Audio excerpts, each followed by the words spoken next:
Selamat malam. Malam. Malam.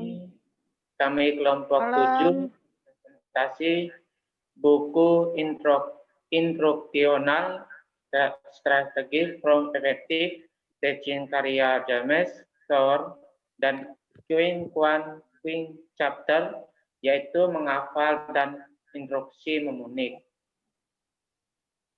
Perkenalkan, saya sebagai moderator, Saudara Dewi sebagai pemateri, dan Yana sebagai pemateri. Baik, langsung saja kita mulai dari pemateri pertama, yaitu Dewi. Ya, saya masuk ya di sini menghafal dan instruksi mnemonik. Menghafal adalah pendekatan instruksional yang sangat berharga yang dapat membantu siswa mengembangkan isyarat ketika menyimpan dan mengambil informasi. Lalu, instruksi mnemonik adalah teknik menghafal untuk memasukkan strategi pengajaran dan pembelajaran yang rumit yang membantu pelajar menguasai konten lebih cepat dan menyimpannya lebih lama. Next. Apa kata peneliti tentang menghafal? Nah, di sini yang pertama ada Thomas Crook and Margot Mesropyri. Nah, penelitian menunjukkan bahwa instruksi mnemonik menghasilkan peningkatan substansial dalam akuisisi konten awal dan skor penundaan mengingat yang jauh lebih tinggi dibandingkan prosedur instruksional yang lebih tradisional. Selanjutnya ada Peters dan Levin, siswa sekolah menengah yang membaca beberapa bagian tentang prestasi orang terkenal mengingat lebih banyak nama dan informasi pencapaian saat mereka menggunakan perumpamaan mnemonik daripada yang tidak. Selanjutnya ada Michelle Dunn menunjukkan bahwa instruksi mnemonik dapat membantu siswa meningkatkan keterampilan menulis. Selanjutnya ada Joyce dan kawan-kawan mengemukakan bahwa efek memori instruksi bisa 3 kali lipat. Nah, jadi di sini ada 3. Yang pertama, meningkatkan kesadaran siswa tentang cara belajar dan meningkatkan hasil belajar. Yang kedua, meningkatkan kapasitas imajinasi siswa dan membangkitkan kesadaran bahwa bentuk pemikiran kreatif adalah bagian penting dari pembelajaran yang berorientasi informasi dan konvergen. Yang ketiga, memperkuat kapasitas siswa untuk mengingat materi. Nah, sekian dari saya kembalikan ke moderator. Baik, terima kasih kepada Dewi untuk penjelasannya. Ya, itu tadi penjelasan dari pemateri pertama. Mari kita lanjut dengan pemateri kedua, yaitu Yana. Baik, saya akan melanjutkan dari saudari Dewi. JACE DKK 2004 mengusulkan 4 langkah model dengan tujuan untuk mengajar, menghafal, dan membantu siswa belajar lebih efektif. Jadi yang pertama, arahkan perhatian siswa pada materi baru. Nah, biasanya ini menggunakan metode menggarisbawahi agar siswa itu lebih mudah mengingat dalam jangka waktu yang panjang. Kemudian yang kedua, kembangkan hubungan antar materi. Biasanya ini disebut asosiasi ya, menggabungkan materi yang sering didengar dengan yang tidak didengar agar siswa itu lebih mudah memahami gitu.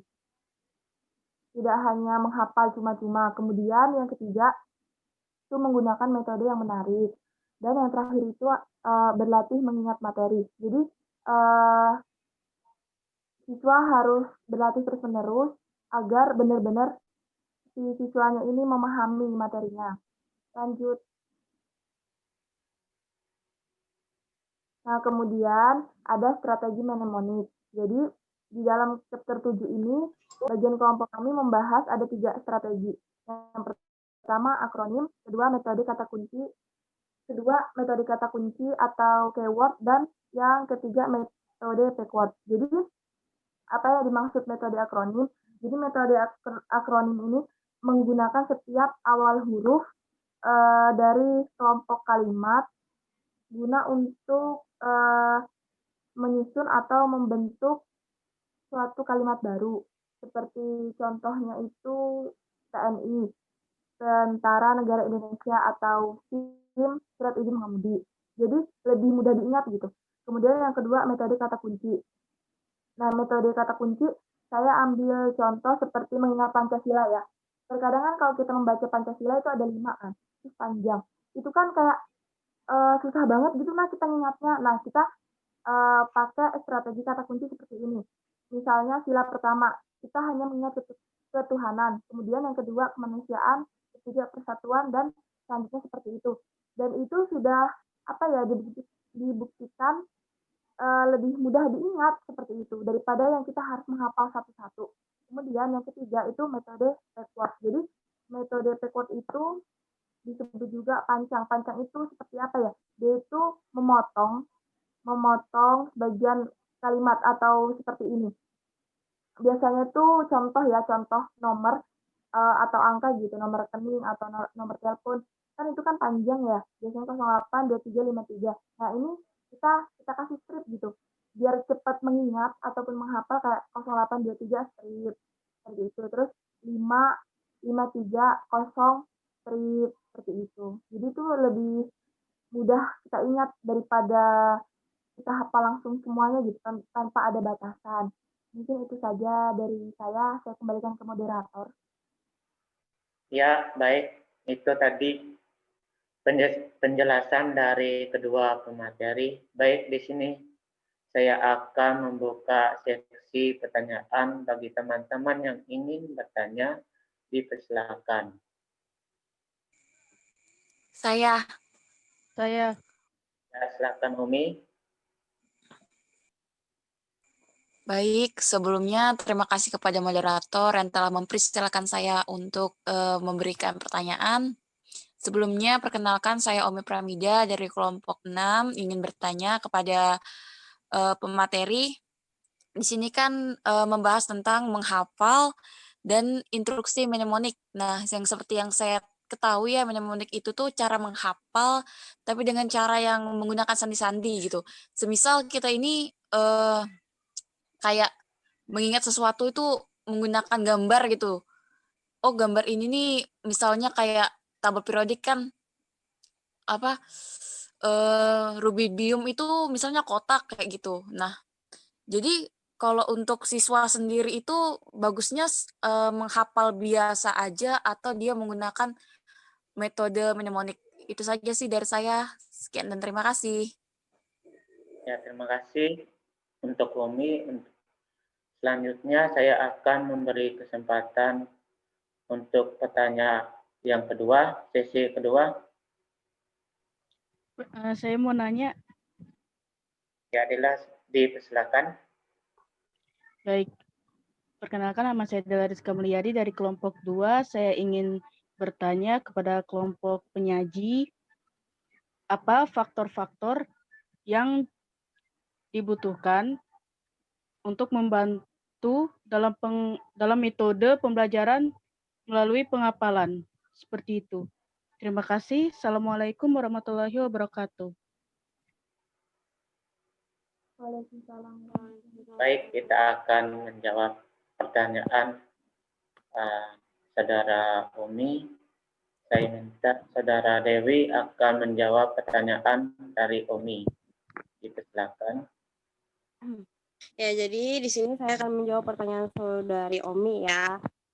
Lebih bagus mana instruksi menghafal biasa atau memakai instruksi mnemonik. Jadi setelah dijabarkan dari penjelasan saya tadi, bahwasannya banyak peneliti yang menjelaskan bahwa instruksi mnemonik itu jauh lebih baik dipakai dibandingkan menghafal biasa, karena dengan instruksi mnemonik itu menghafalnya mungkin di awal itu bakal susah, tapi ingatannya nanti itu bakal melekat lebih kuat dibandingkan menghafal biasa.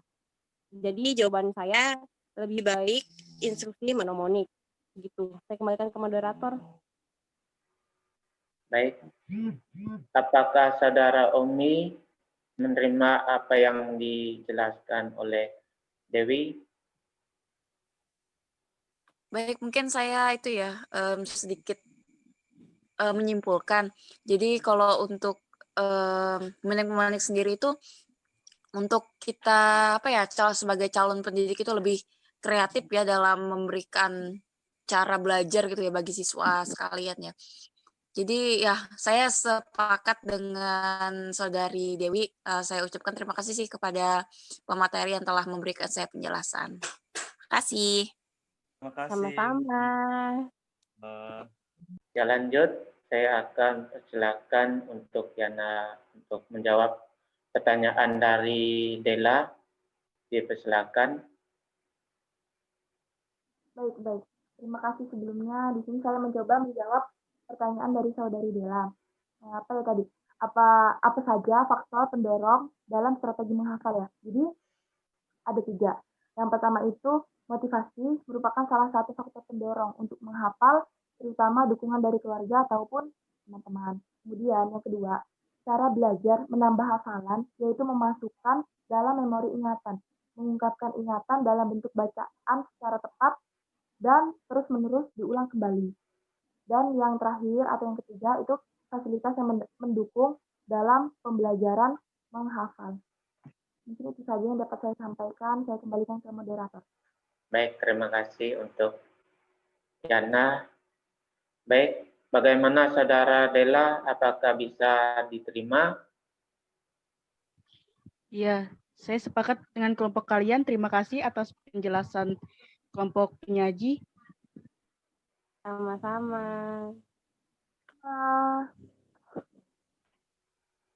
Baik, ada yang menanggapi dari jawaban kami atau menambah jawaban dari kami?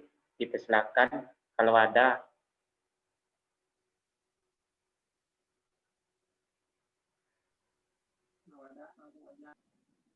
Baik, kalau tidak ada, jadi bisa disimpul di dalam bahwa menghafal dan instruksi memonik adalah singkatannya.